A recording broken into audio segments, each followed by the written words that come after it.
राधे राधे दोस्तों, मेरे सभी प्यारे दोस्तों। मैं गुड़िया जायसवाल बड़ों को चरण स्पर्श, छोटों को प्यार और बराबर वाले को दिल से नमस्कार करती हूँ।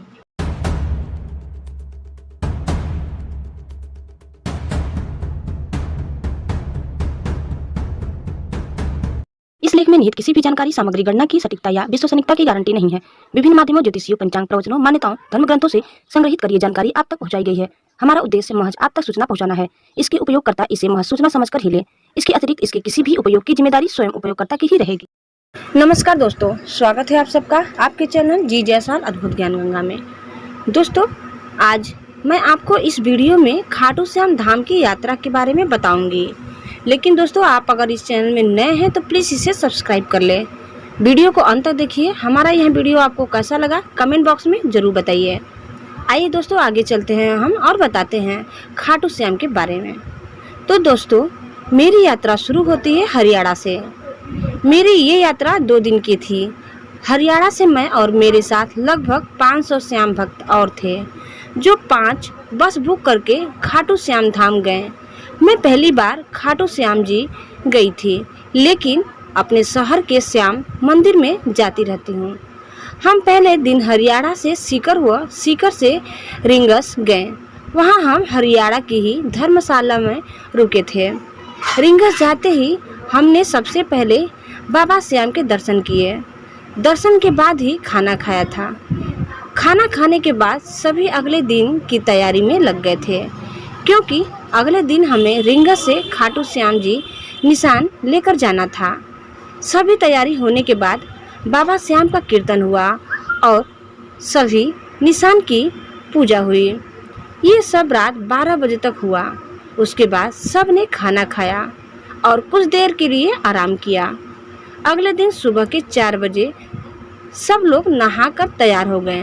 ब्रह्म मुहूर्त में ही श्याम निशान की पूजा और श्याम बाबा का कीर्तन किया।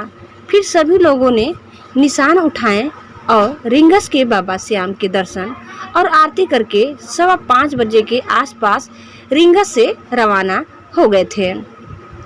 दोस्तों, उस समय फरवरी का महीना था और राजस्थान की ठंड और ठंडी ठंडी राजस्थान की बालू रेत, क्योंकि मैं पहली बार खाटू श्याम जा रही थी और वो भी रिंगस से बाबा श्याम का निशान हाथ में लेकर।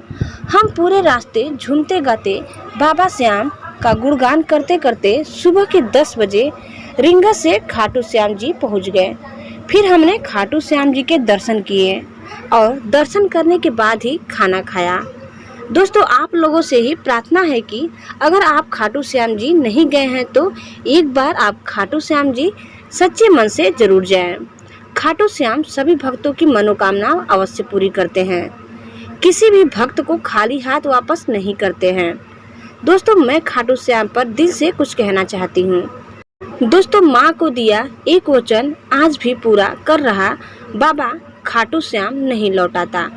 किसी भी हारे को खाली हाथ जो भी जाता खाटू धाम, ऐसा है मेरा बाबा खाटू श्याम। तो चलिए देखते हैं क्यों खाटू श्याम किसी भी भक्त को खाली हाथ नहीं भेजते हैं। दोस्तों, वैसे तो पूरे विश्व में बाबा श्याम के हजारों मंदिर हैं, लेकिन राजस्थान में शेखावटी क्षेत्र के सीकर जिले में खाटू नामक जगह पर खाटू श्याम जी का प्रसिद्ध मंदिर स्थित है। खाटू श्याम मंदिर में भीम के पौत्र और घटोत्कच के पुत्र बर्बरिक की पूजा केवल शीश के रूप में होती है। यह शीश खाटू में ही प्रकट हुआ था, जो स्थान आज श्याम कुंड के नाम से जाना जाता है। ऐसा माना जाता है जो भक्त सच्चे मन से श्याम कुंड में डुबकी लगा लेते हैं, उनकी सभी बीमारियां समाप्त हो जाती है। दोस्तों, राजस्थान के सीकर जिले से संबंध खाटू में श्याम के शीश की पूजा की जाती है। वहीं निकट स्थित रिंगस में उनके धड़ स्वरूप की पूजा की जाती है। दोस्तों, पौराणिक कथा के अनुसार खाटू श्याम का संबंध महाभारत काल से है।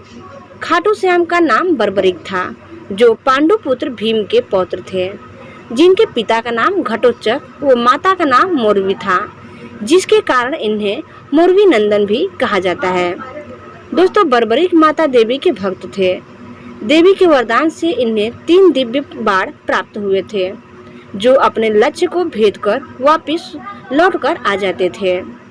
दोस्तों, महाभारत के युद्ध के समय बर्बरीक युद्ध में हिस्सा लेने के लिए कुरुक्षेत्र जा रहे थे।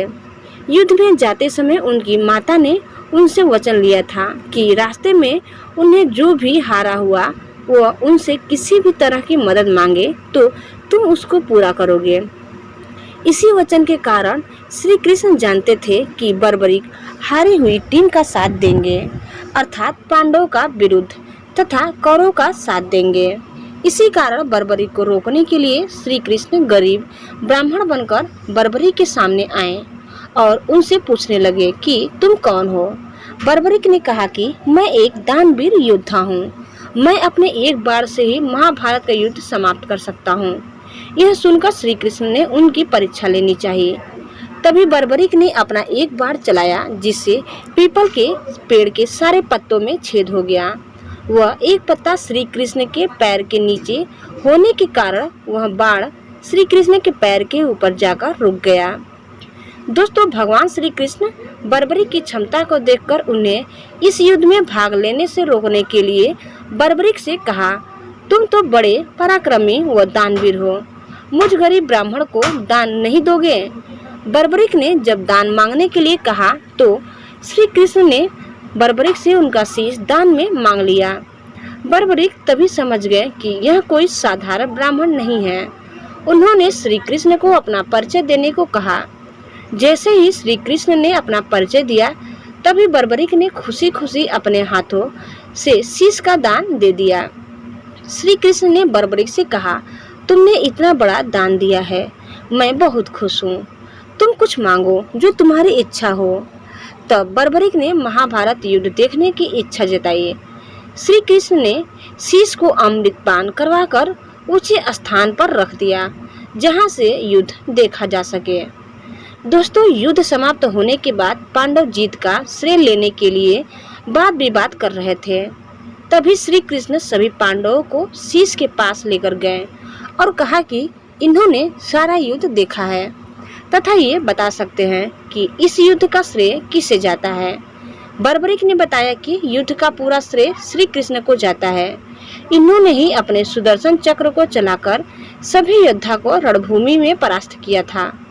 श्री कृष्ण जी बर्बरीक से प्रसन्न होकर उनके शीश को वरदान देते हुए कहते हैं, बर्बरीक, मैं अपनी समस्त शक्तियां तुम्हें देता हूँ और तुम कलयुग में मेरे श्याम से ही पूजे जाओगे तथा तुम्हें कलयुग का राजा कहा जाएगा। जैसे जैसे कलयुग का समय आगे बढ़ता जाएगा, वैसे वैसे तुम्हारे भक्तों की संख्या भी बढ़ती जाएगी। तुम अपने वचन के अनुसार ही हारे का सहारा कहलाओगे और तुम्हारे स्मरण मात्र से ही भक्तों का कल्याण होगा। उन्हें धर्म, काम, धन, मोक्ष की प्राप्ति होगी। यह ऐतिहासिक स्थान आज लाखों लोगों के लिए आस्था का केंद्र बना हुआ है। दोस्तों, मैं जब अनेकों लोगों के साथ खाटू श्याम जी पहुंची, तब दर्शनार्थ आने वाली की लंबी कतार थी। भक्तगण नाचते गाते खाटू श्याम बाबा के दर्शन करने को आतुर थे। प्रत्येक भक्त के मुंह से एक ही चर्चा थी कि हारे के सहारे की जय, हमारे दुखों को वो ही दूर करेंगे। हमने लंबी लाइन में लगकर खाटू श्याम जी के मेन मंदिर में दर्शन किए। दर्शन कर एक अलग ही ऊर्जा का अनुभव किया। ऐसा लगा खाटू श्याम बाबा ने सारे दुख हर लिए हैं। वहाँ जो भी भक्त जाता है उनके लिए रुकने की भी शानदार व्यवस्था है। अनेकों भक्तों ने धर्मशालाएं बना रखी है। इनमें रुकने के साथ खाने पीने की इच्छाएं अच्छी सुविधा भी है। खाटू श्याम जी की यात्रा मेरे लिए बहुत रोमांचित करने वाली और श्रद्धा का जबरदस्त स्वरूप दिखाने वाली रही। दोस्तों, खाटू श्याम जी से आते वक्त हमने सालासर जी में भी दर्शन किए और फिर हम हरियाणा वापस आ गए। तो दोस्तों, आपको यह वीडियो कैसा लगा आप हमें कमेंट बॉक्स में ज़रूर बताइए और आप इस चैनल में नए हैं तो प्लीज़ इसे सब्सक्राइब करना न भूलें। धन्यवाद।